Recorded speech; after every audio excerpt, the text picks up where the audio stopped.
Hi, gorgeous Librans, and welcome to our July 2021 reading.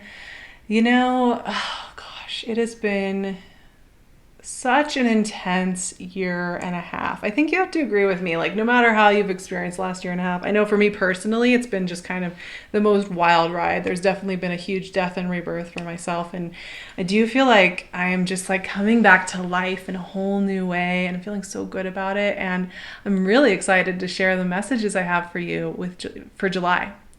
Before I even get started on the aspects and the cards, like, let me just tell you, Libra, let your freak flag fly.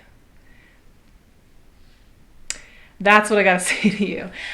This month is full of grace and beauty. It's really full of, I think, the energy of like the divine. And every day is. I don't like to get superstitious about astrology. That's one of my big things. I'm not a big determinist astrologer. I'm not superstitious about it. I think these are tools to explore ourselves and to embrace themes and ideas and to get more in touch with ourselves. But I do find that July has this energy of like, here, take this. Here I am. Here's the beauty of the world. And what's beautiful about that is it helps us to heal from overwhelm, from difficult circumstances, whether from our young lives or from this last year and a half, so many different places we've each had our painful traumas and experiences. And this is that kind of month that I think allows us to really find that grace. And when we get moments like that, it's such a wonderful opportunity to kind of springboard forward, right? If we can give ourselves that healing. And now here's the thing, here's the message, and then we'll talk about the cards and everything.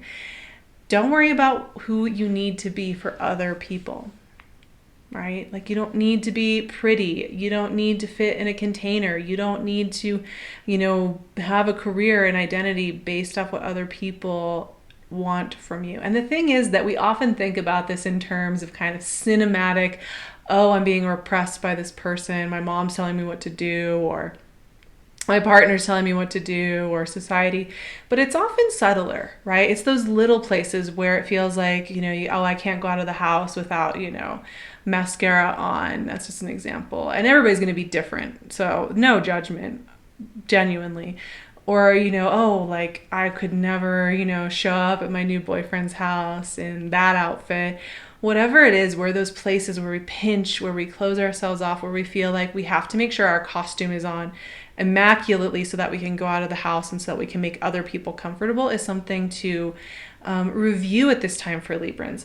And, when I say that too, I think sometimes we like to jump. This inner cynic in us is going to jump when they hear Sarah saying this. I'm talking about myself in the third person. Yes, it happened. When the inner cynic hears something like, oh, well, just be who you are and stop caring about what other people think. The inner cynic is going to say, well, if everybody did that, wouldn't the people who are really mean-spirited and really like wanting discord in the world, wouldn't they just come and destroy everybody? But I think when I'm talking about this, it's not, when we're really being true to ourselves, when we're just being ourselves, when we're not trying to dominate others, when we're not trying to manipulate those around us, whether via kindness or fear, right? Like, it doesn't matter. We're not going to be concerned with manipulating other people. We're not going to be concerned with getting other people to do what we want them to do, right? Like, when you take off your costume and your mask, like, anytime we've been vulnerable in our lives, it's like we know that when we're doing that, we are not in charge of those other people. We're, in fact, more at the, more open to any of the possibilities in life. And I think, this is really coming from a wholehearted place of like, just follow your true nature. And your true nature is your true nature that's connected to your soul song. It's like coming from your soul song is not going to be recklessly destructive to other people or to yourself. It's just not. It might ask you to do things that are a little unfamiliar, a little scary, or maybe, like, am I allowed to do this? But it's never going to ask you to be destructive, willfully, maliciously, malignantly destructive, or punishing, or mean, or shaming, or guilt-driven, ever. That's just how that is. And anything that says, anybody who says, oh, I'm just being myself and I need to, and being myself means I'm a bully and I'm mean-spirited, that's not somebody who's being themselves. That's somebody who's working through their traumas. And the way that they're dealing with that is through those types of behaviors. So just clarifying there. There's my little rant for the day. Back to the keynote, let your freak flag fly. Okay, and now let's get to this month. So we're in Cancer season for the first 3 weeks, fellow cardinal sign, and there's so much energy running through Cancer, Leo, and Virgo this month. And 10th, 11th, 12th house, all the 3 signs before your sign. And this is all about moving beyond obsessing about the small picture, the small details, and opening yourself up to the bigger picture again, which I really love. As a collective, we've kind of been focused on the small details in many ways since the North Node's been in Gemini. But the next couple of months, Libra, is going to be a time of really expanding back out. And part of that, and that's why I think, with all this energy in Cancer, new moon in Cancer, sun in Cancer, Mercury in Cancer, moving through this beautiful energy, it's all about the big picture of how you want to show up in the world. Now, often when we think about how you want to show up in the world, your career, your impressiveness, we think about that mask wearing, put the business suit on, put the entrepreneur suit on, put the successful, happy, wealthy suit on. Page of Wands. And by the way, I'm using my animal totem salamander, my animal totem deck today for all of the reading.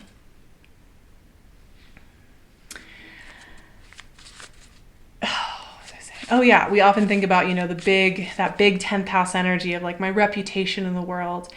And so often we think about that being, I think, the cultural mask that we've cultivated. And Librans, you're good at this. You are very, very talented at being able to make others comfortable by your ability to be different things and to the Chariot. Yes, I like these cards a lot. Lots of breakthrough energy here.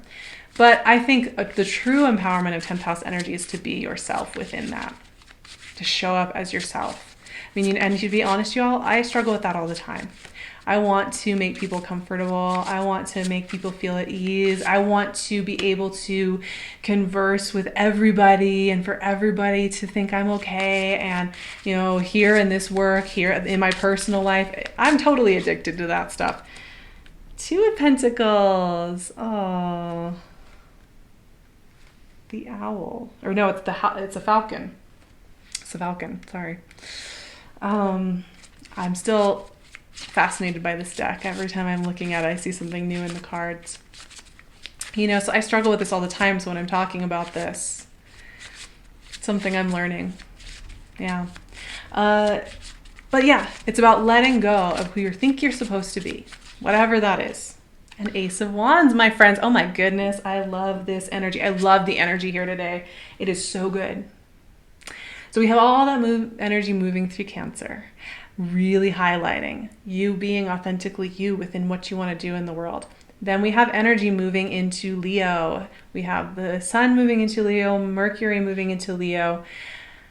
We also have energy moving into Virgo this month. Venus and Mars, your neighboring sign, into the 12th spiritual house. Venus and Mars are going to be activating your soul song really loudly. So there is an honesty going on here. But once again, it's that honesty of here, my love.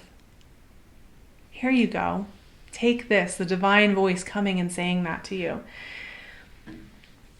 Let's start with these cards. Oh, also, Chiron is moving retrograde this month. In Aries, your opposing sign. So this is a time as well to help you integrate and heal around relationships, vulnerability, to get a little more comfortable with who you are now. I think there's always new waves of vulnerability in life because as we change, as we get to know ourselves better, it means we have to show up again to those we are closest to those we want to be with us and love us and hold us and nurture us. We have to show up again and say, hey, I've discovered this new aspect of myself, and that's vulnerable. But your cards here are just gorgeous. So we have Page of Wands, the salamander. So in this card, this has a lot to do with balancing out the fire, the passion, with the cooling emphasis of water. And I like this because, you know, Page of Wands is the beginner, is the explorer. It's the beginning of a new energetic chapter.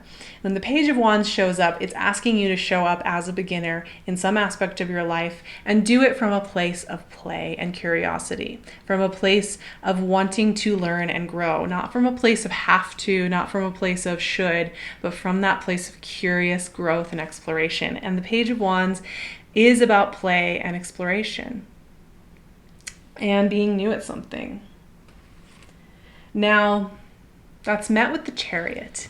And you know, to me, the Chariot is just a big destiny energy. And in this deck, the Orca represents the Chariot. The Orca moving through the waters, creating ripples with its forward motion, with its ability to affect those things around it. So one movement affects greater change in the whole. And I love that message because I think about, you know, July in and of itself has a quiet warmth to it that is like, if you just make tiny adjustments, whether, you know, like if you're really wanting to do more art in your life and you just draw for 5 minutes a day, it's got this kind of ripple effect energy to it that will multiply very fast over the next couple of months as we build into Libra season. So keep that in mind in July. Things that you would maybe belittle, you know, in maybe unmasking a little bit or being more of yourself or letting your freak flag fly. Maybe you wouldn't normally give yourself credit for letting somebody know what you need, or for sharing that piece of art, or for making that phone call or sending that email about something you care about, or having that vulnerable conversation. You might say, nothing really got accomplished.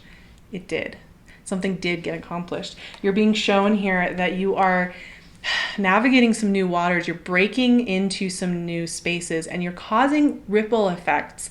And that's not in a negative way. It's in a very positive way. Chariot is about commitment to a greater destiny. And I don't normally like to talk about things like that because I think, you know, our purposes are always changing and shifting. We're always exploring. We're not tapped into a singular purpose. And if we don't hit that mark perfectly, we'll never have value in life. I don't subscribe to that at all. But there's a greatness to this energy. There's a bigness to this energy. And the goal for you is to understand that when you're making those little moves, those little adjustments, you are making huge ripples in your life. And you can see and mark this happening over the next 12 weeks, I guarantee. Now, speaking of mask wearing, we do have the Two of Pentacles, and the Two of Pentacles is notorious for feeling like you have to wear every hat. Now, we have the hawk here. In this image. And of course, you know, hawks are very silent. They're very good at watching and pouncing and being stealthy, and they have really great eyesight and can see clearly. And I think when I think about the hawk, I actually think the hawk knows exactly what it wants. The hawk is laser vision.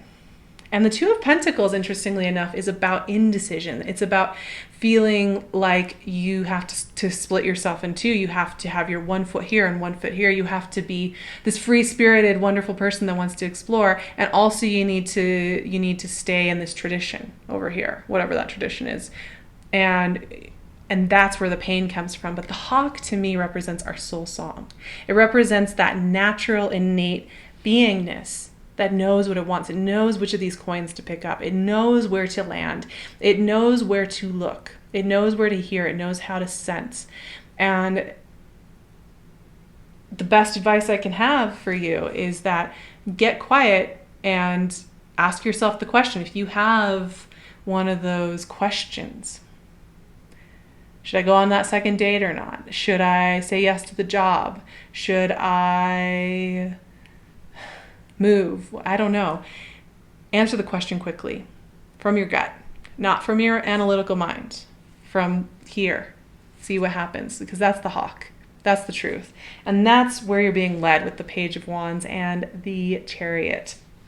Now we finally have the Ace of Wands. Oh, the Ace of Wands. This is fire, baby. This is creative sparks. Now, Leo energy is coming in. We're going to start having energy. Sun and Mercury are going to be moving through Leo. And even earlier in the month, actually, both Venus and Mars, the first half of the month, are going to be in Leo as well. There's a ton of this energy playing with you.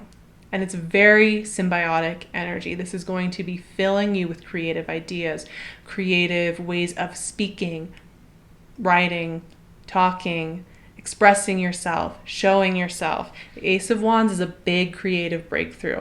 Now, that can be as you as a creator, you as just a being who's filtering divine energy and is divine energy moving through and creating things in that divine way. And it can also be breakthroughs in your relationships, in the people you're closest to, in your preferences, in your boundaries. This can be so empowering and healing, and you're getting so much support here to really speak up for what it is you want. Without judgment of other people, just you knowing what you want. And I just love that you have Page of Wands and Ace of Wands, because these two just go for it. And this is the lightning bug. You know, I think the magic of lightning bugs is that they kind of make the sky light up, right? So this is such a summery image. And it's so much about like the hope and the curiosity that comes when you're like a 10-year-old playing in the summer evening. And I want you to access more and more of that all month long. What is your inner 10-year-old saying? And I listen to Martha Beck a lot. She's somebody who I just really love, one of my favorite teachers. And she recommended to me, or to just anybody listening to her, not just me, let's not get this twisted, to name your inner creative voice and hang out with that inner creative voice. Mine is named Princess Willow because that's what my name translates to. Sarah Vrba translates to Princess Willow. So Princess Willow, I try and let her guide me more these days and see what she has to say about where I need to be, or who I'm supposed to be, or how I'm supposed to learn, or how I'm supposed to show up to this conversation, to my personal conversations, to my creative projects, to sitting at my painting table and letting the voice speak through me, sitting in my Swedish lessons, all these places for me that are super vulnerable. When I let Princess Willow, it sounds so cheesy, but it's so helpful. When I let Princess Willow, who is a freak, by the way, she likes to be free. She's a very, very barefooted, free-spirited being. When I let that part of myself from, and she is like a 7-year-old me, play and explore, she gives me such good wisdom. And that's what you're being asked to do here. And it will lead you to better results in your relationships and your projects. It just will. And so these cards are full of support and love, you guys. I'm so excited to see that. As I'm doing these July readings, I am feeling so much joy because they are not dark, they are not heavy, they are not scary, they are not about, we've been doing some heavy work. We have been doing some shadow work. We have been doing some introspection. Eclipse season was hard. Mercury retrograde was a bit intense for some of us. And that's great. But some divine grace and some divine play seems like a really great place to go in July. And that is where we're going. I'm going to be having a ton of fun over on my Patreon. I think there's going to be a special guest on my Patreon in July, and I'm very, very excited to share that with you. And we're going to be doing activations and lots of play, worksheets, ways to work with this energy. It's a really affordable and great way to connect with me, so I'd love to see you there. You can also find me on my website and on my Instagram, and I really hope I see you in all of those places, my friends, as well as here, obviously. Like and subscribe and hang out with me because I love you and I want to help and I want to just be a part. I want you to be here so that I can be here so that we can all hang out. So I'll leave all of the links for those places to find me below. I love you all so much and I will see you in August's reading. Have a gorgeous July, my friends.